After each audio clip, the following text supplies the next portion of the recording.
بس السيد بكار قدر يوصله وشافه وهو عند شجرة التوت، وحاول انه يمسكه، بس الأرنب جري منه بسرعة واختفى من قدامه فجأة، ووقع السيد بكار على الأرض.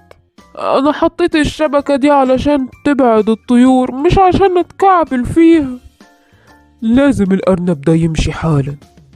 وهو بيحاول يفك نفسه، جري الأرنب عند الكوخ اللي في الحديقة وفضل يبص حواليه بخوف. أنا ما عنديش وقت، لازم أروح عند وعاء المية ده.